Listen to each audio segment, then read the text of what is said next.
தங்க வரதராஜன், உண்மையிலேயே நீங்க எப்படி பார்க்குறீங்க இதை?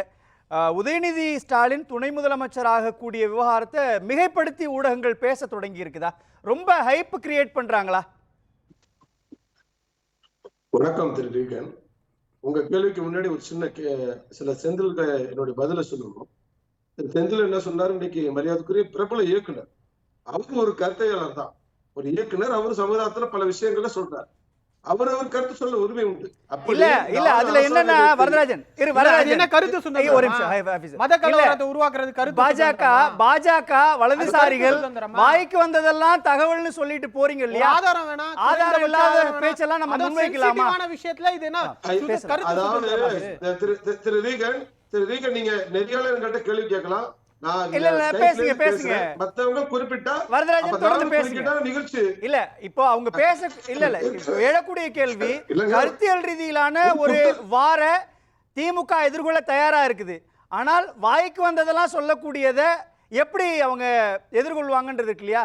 ஒரு நம்பகத்தன்மையே இல்லாத கருத்துக்களை தொடர்ந்து பாஜகவும் வலதுசாரிகளும் பேசிட்டே வரீங்களே. என்னோட கருத்துக்களை முழுமையாக நீங்க பேச விட்டால்தான் நான் சொல்ல முடியும். பேசுங்க. இன்னைக்கு அவருடைய கருத்தை சொல்லியிருக்கிறாரு. இன்னைக்கு அரசாங்கத்தை எது கேள்வி கேட்டாலும் இவங்க எல்லாம் வேற எது கருத்தையெல்லாம் சொன்னதே கிடையாது. அப்ப இன்னைக்கு அரசாங்கம் கை செஞ்சு நாங்க உண்மையாக பாஜக கண்டிக்குது. இப்ப ஏன் சொல்ல வரேன்னா, இப்ப செந்தில் அவருக்கு பத்திரிகையாளர் செந்தில் இருக்கிறார், அவருக்கு கேள்விக்கு தான் பதில் சொல்றாரு. அவர் யூடியூப் சேனல் உட்காந்து பல கருத்துக்களை சொல்றாரு. அவர் மீது வரதராஜன் தனிப்பட்ட நபர்களை குறிப்பிட்டு சொல்லாதீங்க, கருத்தியல் ரீதியாக பேசுங்க. அவங்க என்ன பதில் வேணா உங்களுக்கு சொல்லுவாங்க, பேசுங்க. அவங்க கேட்ட கேள்விக்கு தான் சார் நான் பதில் சொல்றேன், வேற ஒண்ணும் கிடையாது. கேள்விக்கு அதே போலவே இல்ல எங்களை பொறுத்தளவு சார் அது மாதிரி இன்னைக்கு வந்துங்க, இன்னைக்கு வந்து என்ன நீங்க இன்னைக்கு தலைப்பு ஏமாற்றமா அப்படின்ற மாதிரி சொல்லிக்க. நான் சொல்றேன் சார், நிச்சயமாக வாரிசு அரசியல் நாட்டுக்கு ஆபத்துங்க. நான் பாஜக தொடர்ந்து சொல்லிட்டு இருக்கோம். இது வாரிசு அரசியல் பாஜகவுல இல்லையா வரதராஜன்? ஏன் வாரிசு அரசியல் நம்ம திமுக மட்டும் சொல்றோம், பாஜகவுல வாரிசு அரசியல் இல்லையா? அமித்ஷாவுடைய மகன் என்ன பண்ணிட்டு இருக்கிறாரு? கேட்டுட்டு நீங்க பதில் சொல்ல முடியாதுங்க. இல்ல பேச வரலுமே பதில் சொல்ல முடியாது. அமித்ஷா மகன் வந்து கட்சி தலைவராக இல்லங்க, அவரோட அமைப்பு அவர் ஒரு விளையாட்டு ஜோதிராதித்ய சிந்தியா யாரு வரதராஜன்? இருங்க சார். இல்ல இருங்க சார், பாஜகவுலயே அது இருக்கு இல்லையா? நீங்க ஏன் திமுக மட்டும் அதை குறிப்பிட்டு சொல்றீங்க சார்? என்ன பேச முழுமையா விடுங்க சார். நீங்க குறுக்க பேசுறீங்கன்னா என்ன பேசுங்க வரதராஜன்.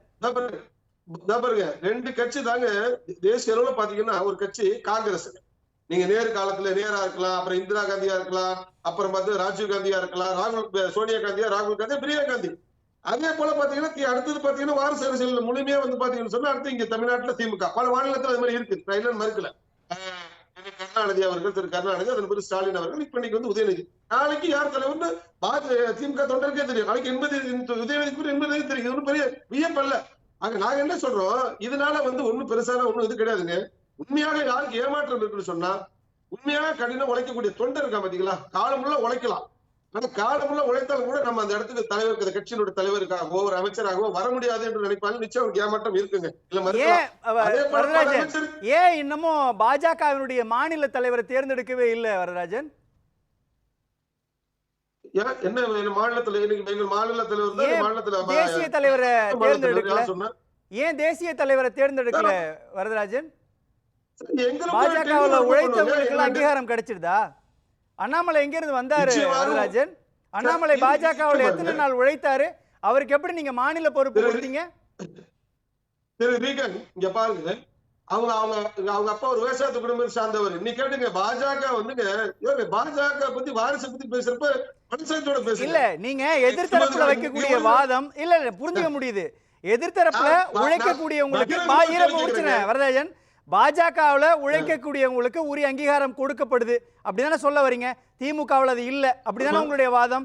அண்ணாமலை எங்க இருந்து வந்தாரு வரதராஜன்? அண்ணாமலை ஒரு 6 ஆண்டுகளுக்கு முன்பு என்ன பண்ணிட்டு இருந்தாரு? அவருக்கு எப்படி ஒரு மாநிலத்தினுடைய தலைவர் பொறுப்பு வந்துச்சு? நீ கேள்வி கேட்டுட்டீங்கல்ல, நான் பதில் சொல்லாமல? சொல்லுங்க. இன்னைக்கு பாருங்க, எங்க தொடர்ந்து நாங்க ஜனசங்க காலத்துல இருந்து பாத்தீங்கன்னா, ஒரு காலத்துல வாஜ்பாய் பிரதமரா இருந்தார். அதன் பிறகு வந்து பாத்தீங்கன்னா வாஜ்பாய் வந்து எது பாரம்பரிய அரசியல் கொண்டவர் கிடையாது. அது பாரம்பரியம் சொன்னா அவங்க அப்பா பெரிய அரசியல்வாதிகள் கிடையாது. இன்னைக்கு ஒரு டிவியாபாரி பிரதமரா இருக்காரு சொன்னா பாஜக நரேந்திர மோடி இன்னைக்கு பாஜக தான் சாத்தியம். இன்னைக்கு பல மாநில முதல்வர்கள் இன்னைக்கு இந்த நாட்டுடைய ஜனாதிபதியா இருக்கக்கூடிய முர்மு பாத்தீங்கன்னு சொன்னா சாதாரண குடும்பத்தை சார்ந்தவர். இன்னைக்கு எங்க ஜனாதிபதி ஆயிக்க முடியும்? பாஜக ஆயிக்க முடியுதோ? நான் என்ன கேக்குறேங்க, இன்னைக்கு சொல்றேங்க, ஒரு தேசியத்துல வர முடியும்னு சொன்னா 20 கோடி தொண்டருக்கே தெரியாதுங்க நாளைக்கு பாஜக தலைவர் யாருன்னு. 20 கோடி தொண்டர்னு ஒருத்தவங்க பாஜக தலைவர் ஆக முடியும். அப்படி வாரிசு அரசியலை புறந்தள்ளி ஒரே ஒரு கேள்விதான் உங்ககிட்ட, ஒரே ஒரு கேள்விதான். இல்ல ஒரே ஒரு கேள்விதான். பாஜக வாரிசு அரசியலை எதிர்க்குது அப்படின்னா பாஜகவுல ஒரு நபர் கூட வாரிசுகளுடைய மகன் எம்பி எம்எல்ஏக்களாக இல்ல அப்படின்னு தார்மீகமா உங்களால சொல்ல முடியுமா? அதுக்கான கட்ஸ் இருக்குதா உங்கள்ட்ட? நான் அந்த கருத்தை நான் மறுக்கலங்க. நான் ஒரு விஷயம் சொல்றேன். அப்புறம் எப்படி உங்களால திமுக விமர்சிக்க முடியும் இந்த விவகாரத்துல? ஒரு அர்த்தமற்ற கேள்வி கேட்க கூடாது. இதுல அர்த்தம் இருக்குது. இல்ல திமுகவை பார்த்து பாஜக வாரிசு அரசியல்னு சொல்லுதுன்னா பாஜகவுல வாரிசு அரசியல் இல்லாம இருக்கணும். பாஜகவுல வாரிசு அரசியல் இருக்கு இல்லையா? எப்படி எந்த முகாந்திரத்துல நீங்க கேக்குறீங்க? நீங்க முழங்காலுக்கு மொட்டை தலைக்கு நீங்க முடிச்சு போடக்கூடாது. சரியா? நீங்க கேள்வி கேட்டா பதில் பேச கூடாது. முழங்கால் மொட்டை வச்சு கூடாது. நீ சொல்றாங்க இப்ப இன்னைக்கு வந்துங்க, நீ ஜேபி நட்டா இருக்காருங்க. ஜேபி நட்டா மகன் அந்த கட்சி தேசத்துல வர மாட்டாருங்க. இந்த நாட்டு அதே மாதிரி அவருடைய பையன் பெரிய அந்த கட்சியோட தலைவர் வர மாட்டாருங்க. ஜேபி நட்டாவுடைய அப்பா யாரு வரதராஜன்? ஜேபி நட்டாவுடைய அப்பா யாரு? ஜேபி நட்டாவோட அப்பா வந்து இந்த கட்சியோட தலைவரா இருந்தது கிடையாது. தலைவரா இருந்த பாஜகவுல இருந்தாரா? பாஜக சம்பந்தப்பட்ட சித்தாந்தத்துக்குள்ள இருந்தாரா? தலைவரா இருந்தாரா? பாஜக தேசிய தலைவரா? ராஜ்நாத் சிங்கோட மகன் இல்லையா? கேட்க கூடாது நீங்க. இல்ல நிர்மலா சீதாராமன் எங்க இருந்து வந்தாங்க? நிர்மலா சீதாராமன் எல்லாரும் இல்ல வரதராஜன், எல்லாருக்கு பின் பாஜக ஒண்ணும் அப்பழுக்கவற்ற தூய்மையான கட்சி எல்லாம் கிடையாது. அவங்களுக்குள்ளேயும் வாரிசு அரசியல் இருக்குது. அத வந்து பட்டியல் போட்டு கூட நம்ம சொல்ல. இல்ல விஷயத்துக்குள்ள வந்துடலாம் வரதராஜன், விஷயத்துக்குள்ள வந்துடலாம். இல்ல விஷயத்துக்குள்ள வந்துடலாம். இல்ல விஷயத்துக்குள்ள நீங்க வந்து முடிங்க. என்ன விஷயத்தை வந்து முடிங்க. நீங்க நான் என்ன கேக்குறேன், அதே போல அண்ணாமலை சார், நீங்க அண்ணாமலை அப்பா வந்துங்க ஒரு விவசாயிங்க. பாஜக இன்னைக்கு யார் தலைவர் பாஜக முடிவு பண்ணுது. நீங்க அதுல வந்து அண்ணாமலையோட அப்பா வந்து முதலமைச்சரா இருந்தாரா இல்ல பிரதம மந்திரியா இருந்தாரா? ஒரு விவசாயியோட மகன் வந்திருக்காருங்க. இன்னைக்கு வந்திருக்காரு. நீங்க தலைமையில் கொடுத்துட்டு போறீங்க, எல்சா கொண்டுட்டு போறாரு. நீங்க எப்படி நீங்க அவரையும் உதவி? இல்ல அப்படி கிடையாது. நீங்க சொன்னது என்னன்னா திமுகவுல உழைக்கிற இல்ல முடிச்சிடுறேங்க. திமுகவுல உழைக்கிறவங்களுக்காக அங்கீகாரம் கிடையாது, பாஜகவுல உண்டுன்றீங்க. அப்போதான் ஒரு கேள்வி எழுது, அண்ணாமலை என்ன உழைத்தார் பாஜகவுக்காக? எத்தனை பேர் தொண்டர்கள் பாஜகவுல இருந்திருப்பாங்க இல்லையா? அவங்களுக்கான அங்கீகாரத்தை பாஜக கொடுத்துச்சா? நீங்க கொடுக்காத பொழுது எப்படி எதிரணியை பார்த்து உங்களால அந்த கேள்வி கேட்க முடியும்ன்ற கேள்வி வரும் இல்லையா? நீங்க மக்கள் மன்றத்துல வைங்க. நீங்க மக்கள் மன்றத்துல போய் எதுக்கு எதை சம்பந்தப்படுத்துறீங்க? இப்போ நிறைய கேள்வி மக்கள் பார்த்துதான் இருப்பாங்க. எதுக்கு போய் எதை ஒப்புறீங்க? பாப்பாங்க. பாஜக வந்து வாரிசு அரசியலை ஊக்குவிக்காத கட்சி. சாமானிய 20 கோடி மக்கள் யாரும் எந்த பொறுப்பு வரலாம் சொல்றாங்க. இப்ப ஒண்ணும் பிரச்சனை இல்லைங்க. நான் என்ன கேட்கிறேன், இன்னைக்கு வந்துங்க இதனால ஒரு திசை திருப்படைப்பியா இப்ப துணை முதல்வராக என்ன மாற்றம் வந்துட போகுது? ஏற்கனவே யாருங்க வந்து ஹலோ பேசுங்க வரதராஜன். இல்ல வரதராஜன் சார் ஏற்கனவே ஹலோ தொடர்ந்து பேசுங்க வரதராஜன், இணைப்புல தான் இருக்கீங்க. நான் உங்ககிட்ட மீண்டும் வரேன் வரதராஜன், மீண்டும் வரேன். நான் வந்துட்டேன். அதாவது ஒரு இப்ப நான் என்ன சொல்றேன்னு கேட்டா, இன்னைக்கு இப்ப யாரு உதயநிதி அவர்கள் தான் அந்த கட்சியை இந்த ஆட்சியை நிர்வகித்துட்டு இருக்கிறாரு. அவங்க கிச்சன் அந்த ஃபேமிலி திமுக குடும்பம் தான் இன்னைக்கு ஆட்சி செய்கிறது. ஒரு வித்தியாசம் ஒண்ணு கிடையாதுங்க. துணை முதல்வர் அதெல்லாம் பெரிய விஷயம் கிடையாது.